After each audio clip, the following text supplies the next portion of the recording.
Our true consciousness does not exist in our brains or in our bodies. But this illusion of our individual bodies, along with the misinformation of our true origins, has manifested the idea that we all think independently from one another.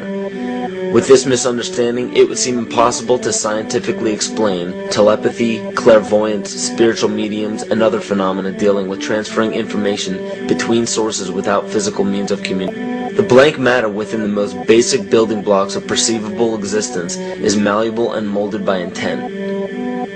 This means that consciousness shapes our reality.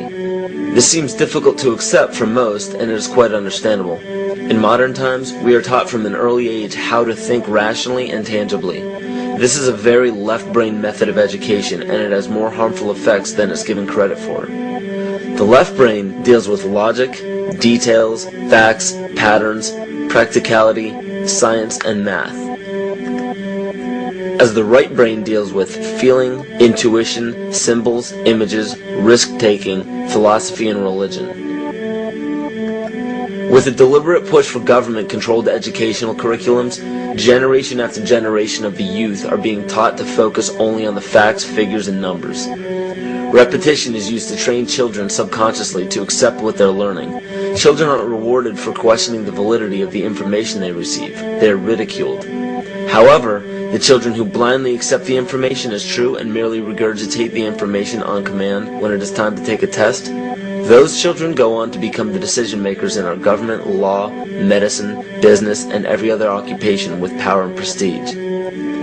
The most detrimental effect of being pushed away from holistic thinking with the full brain into a strictly left brain thought is what is known as the suppression of the feminine. Every male and female have both feminine and masculine qualities. It has nothing to do with man or woman. These are represented by the left and right brain, yin and yang, black and white, light and dark, and most every other duality. Both are vital to our spiritual and physical health. In ancient Egypt, the female was the rightful heir to the throne. The male she chose to marry became pharaoh. This depicted the goddess tradition that has been destroyed to make way for a patriarchal, male-dominated society we see enforced in every major denomination. In suppressing the feminine of every society and pushing the people to strictly left-brain thinking, the natural ability for humanity to feel earthly, cosmic, and personal energy became lost. Traditions that were passed on through shamans, witch doctors, magicians, psychics, and seers of all kind became outlawed and ridiculed and given a stigma of something out of a Hollywood movie. Every religion explains that we are children of God and have godliness inside of us. If you erase the anthropomorphized God and understand that God is nothing more than the spiritual web that connects all things, all religious scriptures begin to make much more sense. Our bodies are merely vessels to contain our spirit, to gather experience for the divine mind. This is how evolution is possible.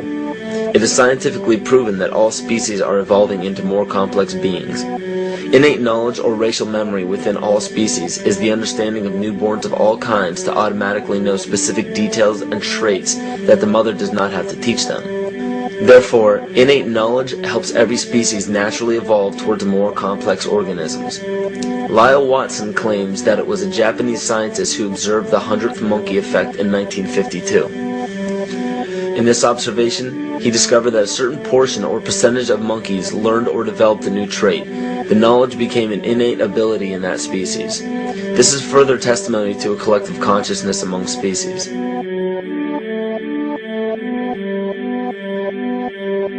Everything in existence has a natural vibration to it, from our atoms all the way to the vastness of the universe. To show a simple connection between the earth and our bodies, take a look at our body's harmonic focal points, better known as our chakras. Just as there are harmonic focal points on the guitar string, there are locations within our body where our vibrations culminate. In Eastern philosophies, these 7 chakras are used to bring health and balance to the physical and spiritual body. Our Earth also has 7 chakra points at equally distant locations from one another. There is 1 chakra point on each continent. The root chakra is in Mount Shasta, California. The sexual chakra is in the Isle of Sun, Lake Titicaca in South America. The solar plexus chakra is in Uluru Kata Juta in Australia. The heart chakra is in Glastonbury or Shaftesbury, England. The throat chakra is where the Great Pyramids of Giza in Egypt are. The heart chakra is at Kuhe Malak Sia in Iran, and the crown chakra is at Mount Kailas in Tibet. Scientifically, this is explained because at the core of our Earth, there is a molten iron crystal that resonates at approximately 7 Hertz. There are energy vortexes all over the Earth where electromagnetic energy emanates. There are also several vile vortices surrounding the equator where strange anomalies occur, such as radio and compass malfunctions, as well as plane and ship disappearances. You may have heard of a few of these.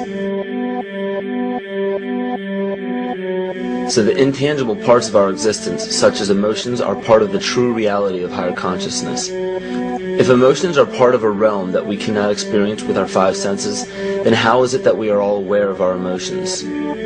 What most people believe to be emotions are not truly the emotion itself. What we are experiencing is the physical manifestation of these emotions. Anger causes disturbance in the psyche, which manifests itself in the ego.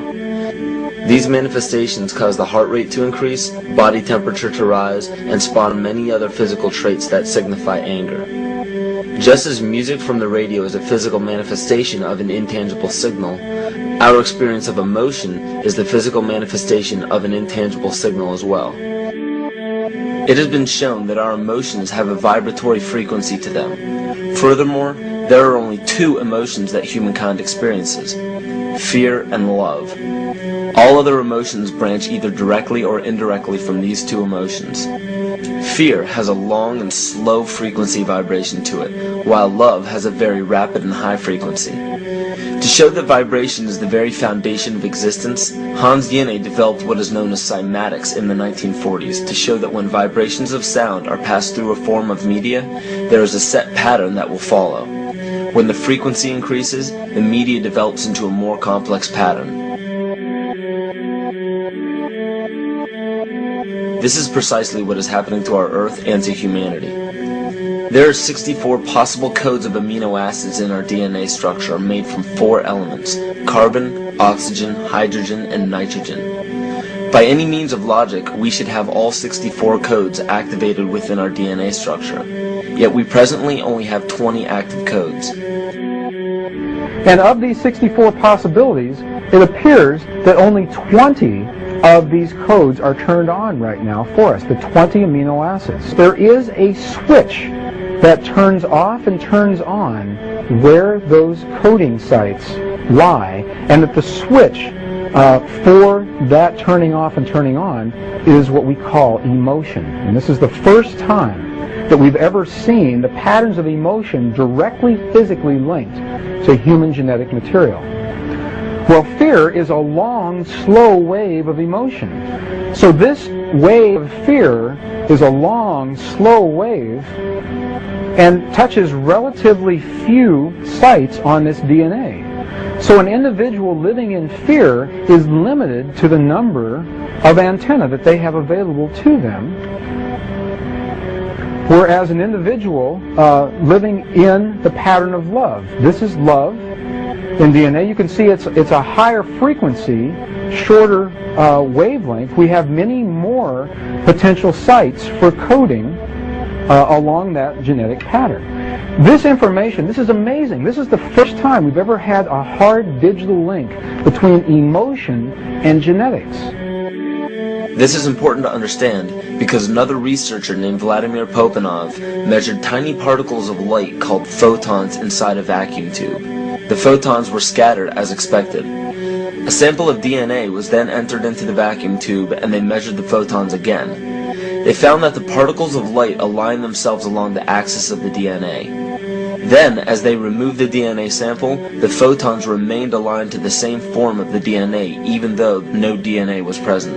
This is what is known as the phantom DNA experiment. Science has now bridged a very important gap between physical and ethereal, or spiritual. Our emotions directly affect the structure of our DNA, which directly shapes the physical world we experience every day. So the messages left by the ancients that we've explained here were more than just prophecies about a one-world government or a new world order.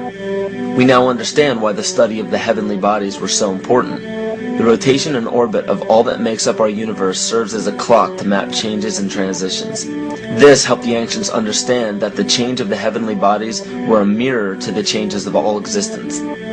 December 21st, 2012 is simply a natural transition from one form of energy to the next, the transcendental evolution of man. This date is what's known as 0 point. Our sun, as well as our planet Earth, is losing its magnetic field as the Earth is slowing in its rotation. All the while, its base resonant frequency, also known as the Schumann cavity resonance, is increasing in accordance with the predictable sequence of the Fibonacci theory. At a cellular level, our bodies respond to an electromagnetic pulse. The ancients called this the sacred circuit. The cells receive this pulse from the brain, which receives its pulse from the heart, which receives its pulse from the earth. This pulse comes from the solar system, which from there comes from the galaxy, which ultimately comes from our entire universe.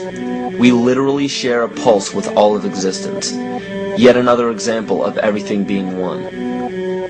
For as long as scientists have been recording the Earth's pulse, it has remained at approximately 7.8 cycles per second. This was a constant fixed number until 1986 into 1987. It rapidly began increasing to about 9 cycles per second in 1996. So in one decade, it increased by about 2 cycles per second. By 2012, this pulse will be right around 13 cycles per second, just as the Fibonacci theory indicates. What does this mean for humanity? Just as cymatics has shown that higher frequencies result in more complex patterns, we are now experiencing the beginning of a major shift in both physical and spiritual vibration. It's difficult to understand what exactly will happen to our physical bodies, but ancient scriptures, pagan and monotheistic religions, mystery schools, and secret fraternal orders have all given indications as to what this experience will be like.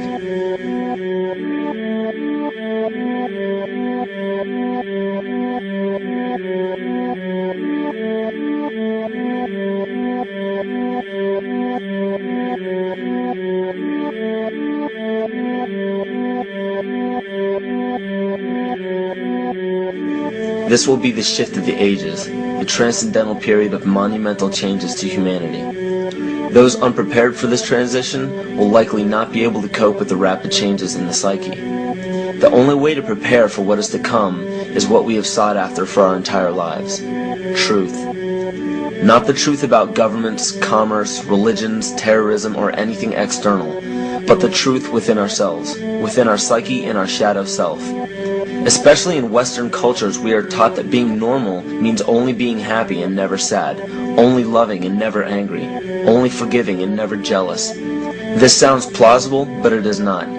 We are not meant to repress any negative emotions because it causes imbalance. To conquer our emotions, we must embrace them, not fight them. We must acknowledge them and allow them to serve their purpose as we learn from them. The ancient Essene culture left teachings dating back about 6,000 years. They taught that our relationships with one another, with the universe, and with situations and events are mirrors of the parts of our psyche that need to be cleansed. Author Greg Braden beautifully explains this entire segment at great length in his work. His hard work and understanding of these subjects contributed largely to the marriage between science and spirituality. It is very important to understand that when you fear loss, fear death, fear war, fear terrorism, or fear change, you are giving others the ability to control you based on those fears. When you fight against poverty or against racism, when you fight for relationships or for freedom, you are outwardly attempting to repress that which has been placed before you to conquer inwardly. These situations are mirrors of our fears. This is why it is important to love and only love. Love those who stand with you, but especially those who stand against you. Don't look at your fears as a threat. Rather understand that this material world is only a physical manifestation of either the love or fear in your consciousness. It's as plain as day. All you need to conquer in your life is in your face. If you want to understand what your true inner fears are, analyze your ambitions and your inhibitions. Everything explained here about the esoteric agenda of the elite few at the very top is nothing to fear. They have been at work for thousands of years behind the scenes to manipulate humanity, and it has worked. Until now.